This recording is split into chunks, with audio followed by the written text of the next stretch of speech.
quelques mois de la présidentielle du 11 avril au Bénin, l'opposant Sébastien Javon vient de saisir le comité des droits de l'homme du Haut Commissariat des Nations Unies. Il espère recouvrer ses droits civiques à cet effet. Le président de la transition malienne a été reçu ce mercredi au palais de l'Élysée. Les deux chefs d'État ont déjeuné et abordé des questions concernant le prochain sommet du G5 Sahel.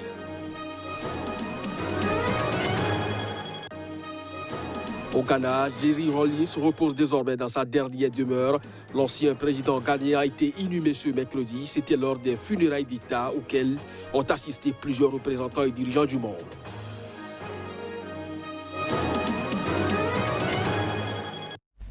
Bonjour à chacun, bonjour à tous et bienvenue dans cette session d'information que nous ouvrons par la France où le président de la transition malienne a été reçu ce mercredi au palais de l'Élysée. Les deux chefs d'État ont déjeuné et abordé des questions concernant le prochain sommet du G5 Sahel. Reportage. Emmanuel Macron, au perron de l'Élysée pour recevoir Bandao avec les honneurs. Il y a peu, dans le Capharnaüm du putsch ayant mis fin au mandat de Ibrahim Boubacar Keïta au Mali, la scène n'était peut-être pas imaginable. Mais aujourd'hui, l'eau est passée sous les ponts et le président de la transition malienne peut évoquer des sujets d'État avec le président français. Et parlant de sujets, le G5 Sahel se tiendra mi-février prochain. La France et ses alliés du G5, la Mauritanie, le Burkina Faso, le Mali, le Niger et le Tchad, doivent se retrouver un an après le sommet de Pau pour faire le point sur la situation sécuritaire face au groupe djihadiste, un possible redimensionnement de la force française Barkhane et l'aspect politique de la crise régionale. Le sommet est programmé à N'Djamena pour les 15 et 16 février, a indiqué l'Élysée lors d'un échange avec l'Association de la presse diplomatique française, ajoutant que le président s'y rendrait si le contexte sanitaire le permettait. Le sommet aura lieu en présentiel ou en visioconférence avec les partenaires du G5, les partenaires européens, les institutions européennes engagées. Les Américains sont intéressés par l'exercice. Au Sahel, la France mobilise plus de 5000 militaires pour Barkhane, mais cherche à réduire sa présence. Elle souhaite notamment un engagement croissant de ses alliés européens et un relais politique plus efficace des États africains sur le terrain, dont le Mali. À quelques mois de la présidentielle du 11 avril au Bénin, l'opposant Sébastien Javon vient de saisir le comité des droits de l'homme du Haut Commissariat des Nations Unies à Genève. Par cette démarche, les alliés de Patrice Talon, désormais exilé politique, espèrent recouvrer ses droits civiques. Plus de précisions à travers cet élément. Ils n'entendent rien lâcher. Les avocats conseillent de Sébastien Javon dans le différend opposant leur client à l'État béninois. A raison, la saisine du Comité des droits de l'homme du Haut Commissariat des Nations Unies à Genève. L'opposant béninois, faiseur de roi de la présidentielle de 2016, se dit victime de la violation de son droit à prendre part aux affaires publiques de son pays. À pratiquement 3 mois de la présidentielle du 11 avril prochain, il dénonce son exclusion délibérée par l'État du scrutin. Par cette saisine, son avocat conseille, Maître Antoine Veil, dit espérer obtenir des investigations rapides, des mesures provisoires et surtout une forme de prise de position de la communauté internationale pour essayer d'enjoindre le Bénin de respecter le processus démocratique. Autre fait dénoncé, le blocage de ses comptes bancaires, la suspension de sa radio Soleil FM, le redressement fiscal de ses sociétés basées au Bénin à hauteur de 167 milliards de francs CFA, puis le refus de l'État béninois de respecter les décisions de la Cour africaine des droits de l'homme et des peuples en sa faveur. Soutien du président Patrice Talon lors de la présidentielle de 2016, Sébastien Javon a été arrêté en octobre 2016 dans une affaire présumée de 18 kg de cocaïne. L'homme est acquitté par le tribunal de Cotonou au bénéfice du doute, mais en octobre 2018, rebondissement, l'affaire est relancée devant la Cour de répression des infractions économiques et du terrorisme CRIET. Il est depuis exilé en France où il dispose du statut de réfugié politique. En République démocratique du Congo, cette fois en bref et en image, l'Assemblée nationale fait tomber le Premier ministre Sylvestre Ilunga Ilunkamba et son gouvernement majoritairement pro-Kabila en adoptant une motion de censure par 367 voix contre 7. Le Parlement a demandé la démission de l'équipe de Sylvestre Ilunga qui doit remettre en principe cette démission. Ce jeudi, le Premier ministre était absent au début de l'examen de ce dossier. Au Ghana, cette fois, Jerry Rawlings repose désormais dans sa dernière demeure. L'ancien président ghanéen a été inhumé ce mercredi. C'était lors de funérailles d'État auxquelles ont assisté plusieurs représentants et dirigeants du monde entier. Reportage. Jerry Rawlings, décédé en novembre 2020 à l'âge de 73 ans, a dirigé le Ghana pendant 2 décennies. D'abord à la tête d'un régime militaire, puis au cours de 2 mandats présidentiels, après avoir démocratisé le pays. Son corps a été mis en terre dans un cercueil drapé aux couleurs nationales, rouge, jaune, vert et noir. Une casquette d'officier et une épée dorée scintillante avaient également été placées sur le cercueil.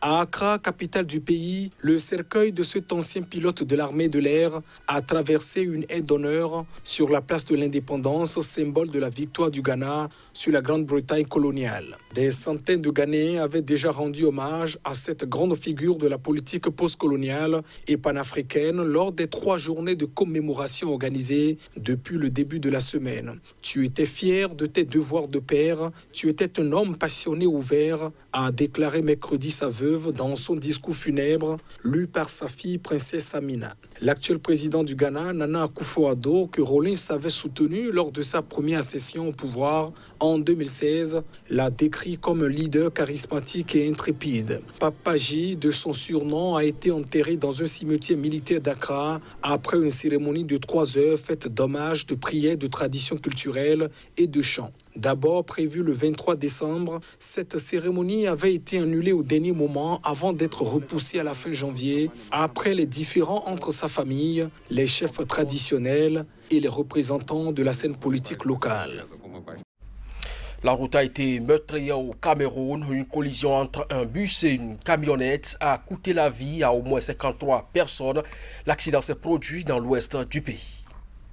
Au moins 53 personnes sont mortes brûlées ce mercredi dans la collision d'un bus de voyageurs et d'une camionnette transportant du fouel dans l'ouest du Cameroun. La violence du choc a mis le feu au véhicule, selon le gouverneur de la région. Les morts ne sont pas identifiés, ils sont tous calcinés, a-t-il affirmé lors d'un point de presse, évoquant également 29 blessés très graves avec des brûlures dans cet accident qui s'est produit à Tchan. Le gouverneur a ajouté que cela pouvait être dû au brouillard et que la camionnette avait un défaut de freinage selon les premiers constats. Le bus de 70 places a percuté la camionnette qui allait en sens inverse autour de 3h30 du matin à la falaise de Tchan, une zone réputée dangereuse pour les conducteurs en raison de ses nombreux reliefs et ravins. Fin décembre, au moins 37 personnes, dont 10 femmes et 4 enfants, avaient été tués dans un autre accident de bus au Cameroun. Des Somaliens seraient-ils allés combattre aux côtés des forces fédérales en Éthiopie? La question se pose dans des ménages où les familles ont constaté la disparition sans explication de leurs fils enrôlés dans l'armée somalienne. Du coup, elles s'inquiètent. Reportage. Plusieurs parmi les soldats dont les familles sont sans nouvelles étaient annoncés pour être en formation en Érythrée. Mais les sources auraient indiqué que c'est plutôt en Éthiopie qu'ils ont été envoyés pour combattre dans la guerre du Tigris. Les familles ont alors entrepris des démarches pour avoir des nouvelles de leurs enfants, mais elles ne sont pas satisfaites. Mon fils Ali Ahmed Zoubaï, 16 ans, et mon frère Omar Ahmed, 17 ans, sont de très jeunes garçons. On leur a dit qu'ils surveilleraient la prochaine Coupe du Monde au Qatar et qu'en échange, ils recevraient un salaire mensuel de $2000 US avant d'être ramenés dans leur pays. Je ne voulais pas qu'ils soient recrutés comme enfants soldats, mais ils ont été attirés et envoyés à l'entraînement sans mon consentement.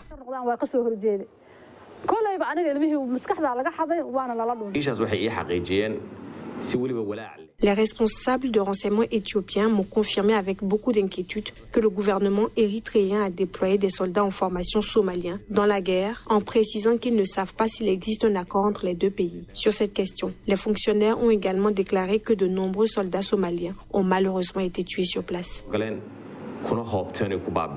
Les responsables éthiopiens m'ont dit que 370 soldats somaliens ont été tués.